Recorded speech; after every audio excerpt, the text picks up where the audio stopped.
I think there's a lot of great things about the preparation. One of the best things about it is that it forces you, within a limited time frame, to continuously pursue things that make you more valuable and allow you to gain more skill, knowledge, and experience in a very short time frame. And that's a great thing. It forces you to be more active, proactive, forces you to be a better planner and to continuously think about how you can be better. Not only in terms of what you can do physically in the external world, but hopefully to also realize how you can be better internally, how you can improve your own character. I think one of the interesting things that I've noticed, especially recently, and this thought just came to me. I just made this realization like 3 minutes before uh, talking to you right now. And that was that after recent events and after thinking more over the last year, where some things have gone um, much differently than I would have wanted it to, that the there's a form of thinking you can get trapped in within the preparation, just like you can within a life. And that form of thinking or that thought process is based around meeting a certain outcome and reaching a certain goal, getting to a certain point, and fulfilling that entirely as you wanted to when you first came up with the idea. And with that, you also any defeat, any failure, any deviation from your original goal means, with that form of thought, that you are failing, that you're failing. And so I was thinking, especially with everything that's been going on recently, I was thinking over the last year when, I noticed anytime I had a very fixed goal and I didn't have, the desire backing it, like true desire to do the thing, um, it's difficult to differentiate the two forms of thought because, on one side, I think the rigid, strict, negative form of thought, which can be useful sometimes, but is largely the negative, is the goal based or external outcome based form of thought. And then there is the other form of thought, the alternative form of thought, where you genuinely desire to do something, you don't really have any expectations, and you understand that that you can't have any expectations because you know nothing about what you're stepping into. So, for example, um, I started the pilot cycle last year, which is pretty obvious, but you go and you try to become a private pilot within a 3 month time frame. I was going into that coming out of the sailor cycle, which went fantastic. I had no expectations for it. I didn't know what the Falkland Islands would be like. I didn't know what sailing would be like. I couldn't even form an image in my mind of what it would look like. It was interesting to me. Just the thought of it, the thought I could form of sailing was interesting enough to me to well up some sort of desire to do it without any real expectations. But coming off of that cycle and going into the pilot cycle, all of a sudden I was thinking about the rest of the year and I was going, oh my God, I still have so much time left. About that time it was April. And so I'm like, oh, I have to get so much more done within the rest of the year. And I set these very specific goals for myself where I was like, within 3 months, definitely, and I was thinking it would be less time. I have to get my 40 hours of required flight time. I have to, pass the FAA written test. I have to pass my check ride, complete my oral examination as well, and do all that in order to become a private pilot and earn my certification. And there was no real desire behind any of it, which is okay. I think, one thing is when you go into the preparation, having an initial interest in something is not necessary. I had no interest in probably 95% of the things I've done. On the onset of doing those things, I had no real interest in them. I had no interest in going to EMT school. It wasn't until I got there and was there for 2.5 weeks that it really became interesting to me. So don't always think that you need to be interested in something or need to be passionate about something before you actually do it. That's BS and really dumb, actually, and childish to think that way. I had no real desire though going into the pilot cycle, and it was just all very robotic thinking, which I think threw me off quite a lot. And all those expectations that I had of what I needed to accomplish within that time was, you know, not great, and it was definitely worsened due to external circumstances, which was basic things like weather throwing off a lot of flights and not being able to fly multiple times because of that. Scheduling issues, just because so many people were trying to fly in the airports around Denver. Bad flight instructors, whatever, all these things. And so it compounded and compounded, and I felt like I was so far from my goal, it made everything more difficult. And I can't believe I'm realizing this just now, but that was a major reason why I think so much seemed to go wrong during that time frame. And so again, recently, I've been frustrated, very frustrated, because, the initial idea with going into the fighter cycle was I'll come here to Japan for 3 weeks at the beginning of the year, in January. Then on the 18th of January, I'm going to go to Chiang Mai. I'll be there for 6 weeks, training hard, hopefully fight, and then come back to Japan for 3 weeks, then go to the States. And so with all of the health stuff, staph infection, fungal infection, rabies vaccine side effects, with all those things piling up and throwing everything off, and then it continuing for so long and delaying my efforts here, coming back to Japan, to try to train Muay Thai again, has been very frustrating. And then just this week, I finally accepted the circumstances. And I also realized that I didn't really, even though I have come to really enjoy Muay Thai and have such a great respect for it now, especially after doing it in Thailand, a great respect for it. In the beginning, I was still thinking the same.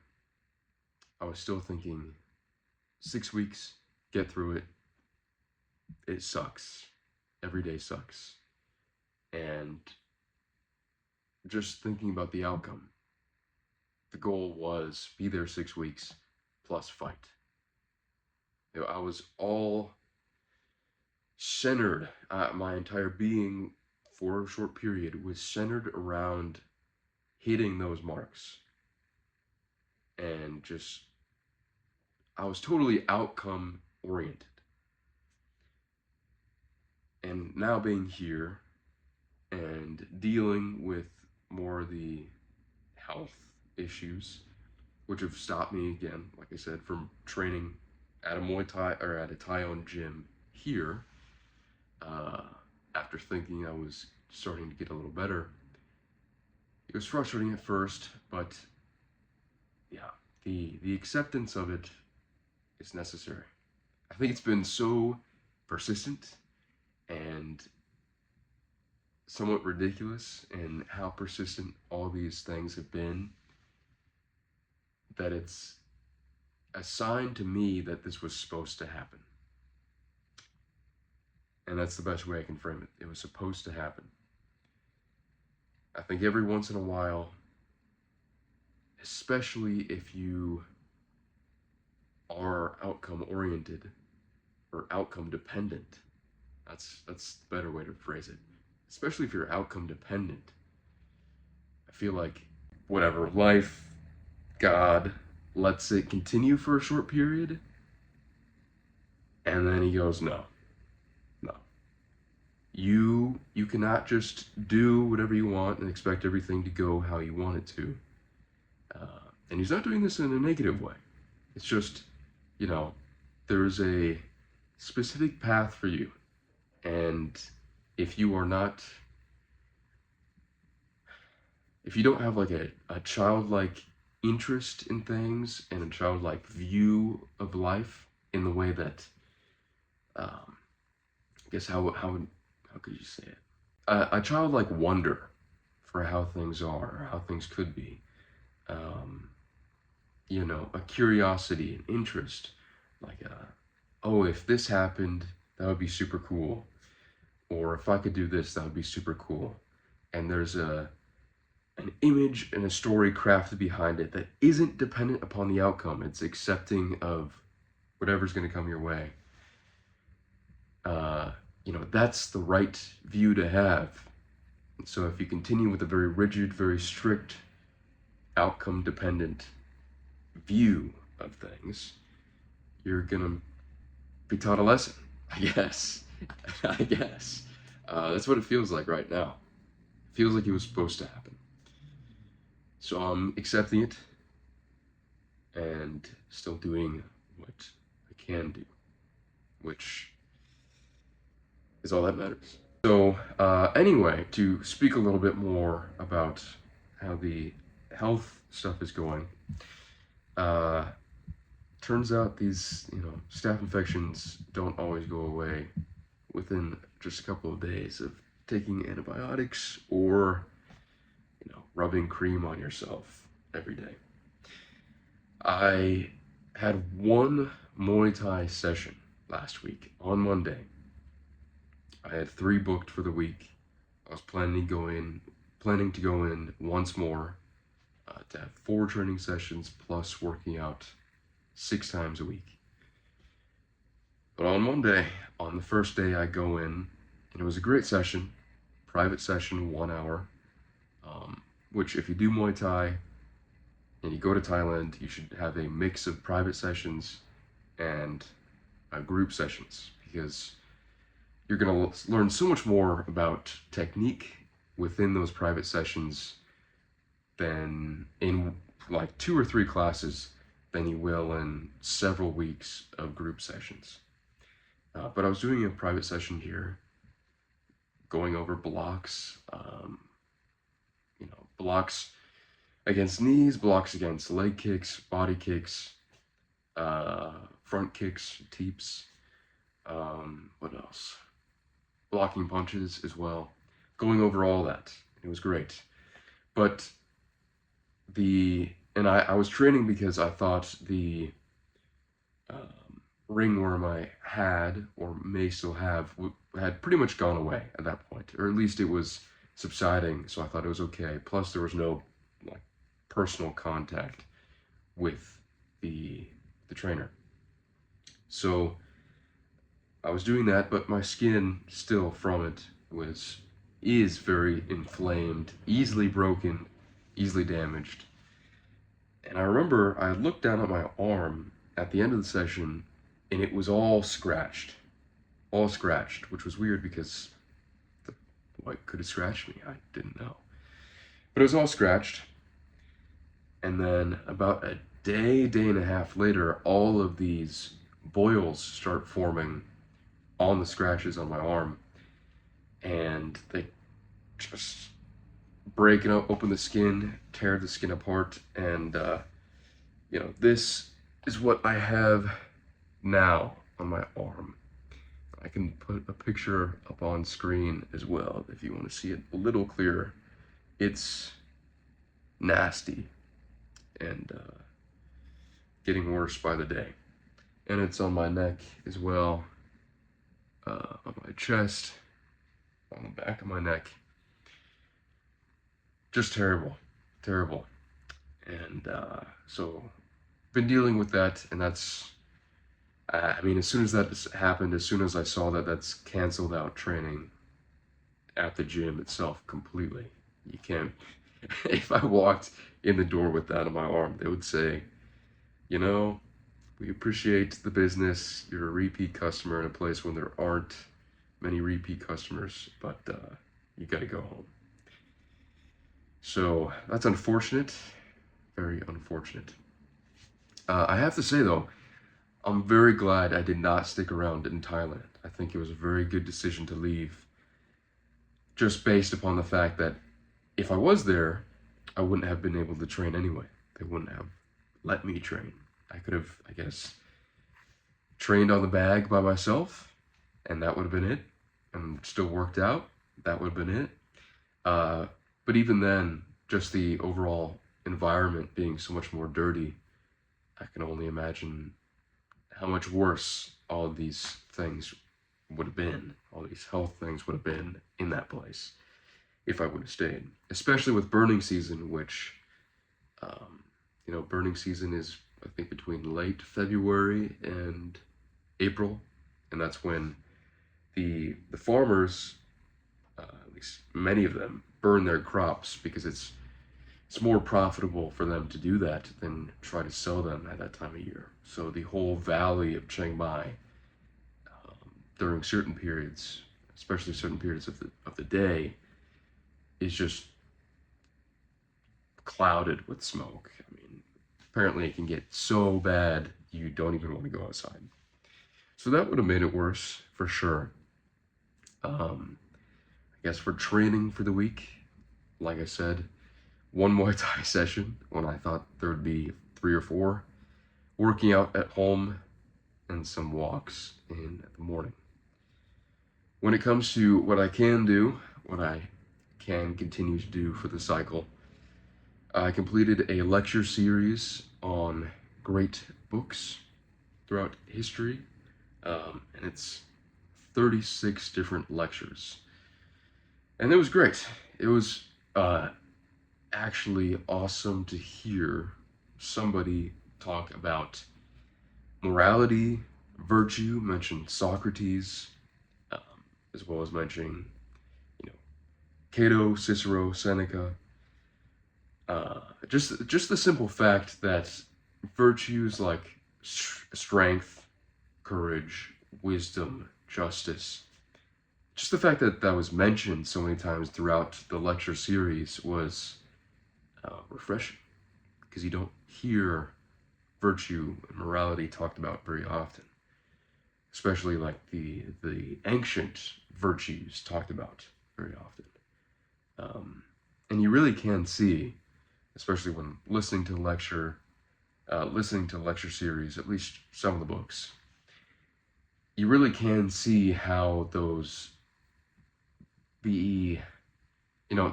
virtues being so deeply ingrained into societies like, ancient Greece and Rome, obviously, how that would have made overall life so much more pleasant and meaningful if you're walking around every day and these ancient virtues are surrounding you. I mean, they're in the architecture. The virtues are spoken of frequently, and there's discourses about them and what it really means to have strength, what it really means to be courageous, what it means, what true justice looks like, and also seeing people act that out. I mean, to be in ancient Greece when in Athens, when Socrates was sentenced to death, sentenced to drink poisoned hemlock, killing himself. And then for him to go through with it willingly and say, you know, I can't live my life as I would like to live it anymore. I can't exercise virtue as I must. And for that, it is better, especially when nobody around me besides my close friends and my wife want me to be here. If I can't do what is best for me to do in the world, then I will willingly leave. To be there at that time and then be witness to that is something else. So you can really see how the ancient virtues would have created beautiful societies. I will say that there are some bad things about the lecture series. Just, I don't know. There's many mentions about World War II and the Holocaust specifically, and it's just way overboard. I think, the lecturer or the professor is, if he's still alive, definitely a boomer. And I'm sorry. There's lots of good boomers. But, just like you can come up with stereotypes for Gen Z people, you can come up with stereotypes which are true for the boomer generation. I think one of those stereotypes is, just being completely trusting in government history that's presented to you by the victors. Like, for example, this guy talks about Gandhi, Churchill, and MLK Jr. a few times. And, there's a lot of negative things you could say about Churchill, who definitely did aid in the death of millions upon millions of young British men. There's a lot you can say about Gandhi, like, for example, and this is going to be very explicit here with Gandhi and MLK Jr. So I apologize, but I think it's worth mentioning this just so that you go into the lecture series being aware of these things, being aware of the negative things, and being able to just put them to the side and look to the good stuff. You have Gandhi, who said at one point that he would keep young boys around him in his living quarters when he was sleeping to test himself, basically, trying to see if he could really restrain himself from trying to sleep with them. And yes, he did do that. He did say that. Then you have MLK Jr., who, according to classified CIA documents, laughed as he watched his friends rape women, and also did not organize many of the walkouts he participated in, and apparently didn't even really believe in Christianity as well. So, that really taints their image quite a bit. And I think the more you wake up and realize certain things, you come to see that the people who are viewed as heroes or leaders, like MLK, like Churchill, like Franklin Delano Roosevelt, all these people, Gandhi, like I just said, are actually terrible. Lincoln, oh my God, I can't believe I forgot that. Abraham Lincoln is one of the most disgusting men to ever walk this planet. Honest Abe is a complete lie. I mean, he had in the realm of 4,000 to potentially, I think it was closer to 4,000. That makes more sense. It's been a long time since I researched this, but thousands of reporters jailed during the Civil War, or disappeared during the Civil War for criticizing him and the Union and their ridiculous attack against the Confederacy, violating habeas corpus completely. So that doesn't seem so honest, does it? And he also did, aid in the death of over 600,000 American men for a ridiculous war that was more about economics and the desire for power on Lincoln's end than saving the slaves. But you realize these things as you go. At least you should realize these things, and you begin to see that, again, the people who are supposedly the heroes of history are the exact opposite. Anyway, great lecture series overall, and I learned quite a lot, actually. Along with that, I started reading Beowulf and The Guns of August. And Beowulf is poetry, basically. The Guns of August is very interesting. It's about World War I. So again, another world event that we don't learn very much about. I know that when I was in school, I was learning about World War I in middle school. And I always thought it was strange that we learned about the Second World War before the First. And especially that we didn't learn very much about the First World War, except for being given a few dates about when the war started, the assassination of Archduke Franz Ferdinand, and when the war ended.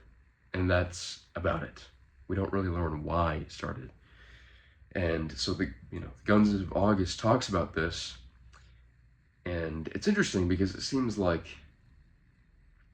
feudal conflicts or feudal quarrels between the nobles of the old world in Europe that seem to really start World War I, not just the Black Hand assassinating an archduke and all of a sudden that turns into a world war. That doesn't really make much sense.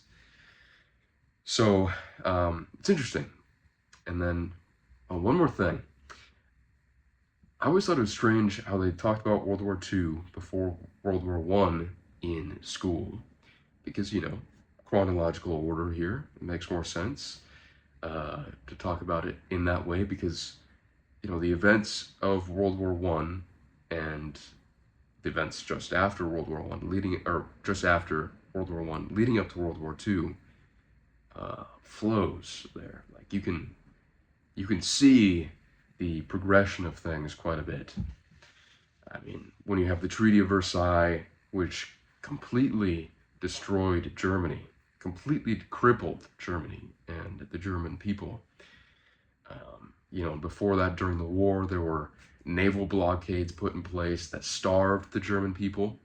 So when you think about, the British being, the Allies being so great, you have to remember that they weren't just starving the German soldiers. They were actually just starving the German people, and they knew it. They knew it. So that taints their image quite a bit. But I've always felt like they were talking about World War II before the First World War, because, and I don't think this was necessarily done intentionally from one teacher to another, but I think the overall curriculum does this intentionally. And that's because when you're presented with World War II first, you go, okay, so the Nazis are terrible. The entire war was about exterminating the Jews. That's what you learn in school. And then you backtrack to World War I and you go, the Germans again.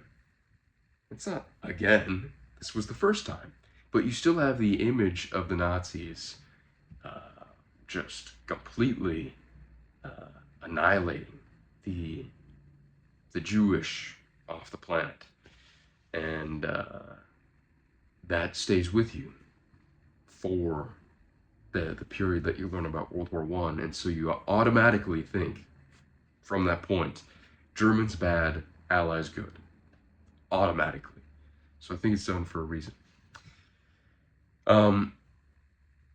That took all the academic stuff. The reading takes quite a long time.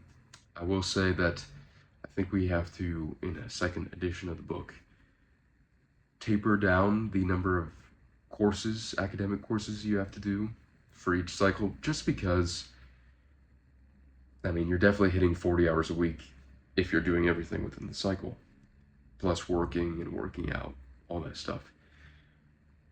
But it's just too many hours in front of a screen to really justify it. I mean, yes, you can learn a lot, but it's better to be outside for a couple extra hours of the day than be stuck inside watching a course, even if it is beneficial. Other than that, I met with a guy around my age. I think he's a year older than me, if I remember correctly. And Michael Yon introduced me to him over Signal. And so I met with him here in Osaka. And he was a very good guy, very impressive, even though he's young, which is, not something you find nowadays. You don't find many impressive young men. And we just sat down and had coffee and talked for a while. It was very nice. And then I also had a virtual meeting with a man who has run basically these like career counseling businesses in the past. That's the best way I can phrase it. And he was kind enough a couple months ago to let me take this personality test that he usually gives to people. And it's very detailed, very in-depth. It's called Right Path. Right Path. RIGHT Path. And it was good to go over that, actually, with him, because he explained it more in detail, and it's interesting, because I feel like so much of the time, if I'm presented in reality with any shortcoming of mine, I tend to think that it is always 100% fixable, and that I just need to do something different. Of course, that is to say that much of the time there can be improvements made on one's own thoughts, actions, all that. But it is helpful to see that, some of the ways you respond to things, or think about things, or do things, is just part of you. And if you realize that, it's more manageable, and you can work around or work with those things, work with those shortcomings or faults, instead of being so frustrated by it. So it is helpful. It was very helpful for me. Anyway, that is a look at this past week. Not how I thought it would go, but that's okay. There's good stuff coming from it. So anyway, I hope you enjoyed this. I hope it was entertaining, somewhat interesting, and a little informative. And yeah, I was saying before that last week's weekly update would be the final video update for a little while, but I'm not going to be so rigid about it. I definitely don't want to learn. I don't want to lose what little writing ability I have, but it is kind of nice to have a few extra hours in the day by just making a video instead of, taking 3.5 hours to write a weekly update. So we'll just, take it week by week and see what seems best. But yeah, hope you have a good week, good day, and I'll talk to you soon.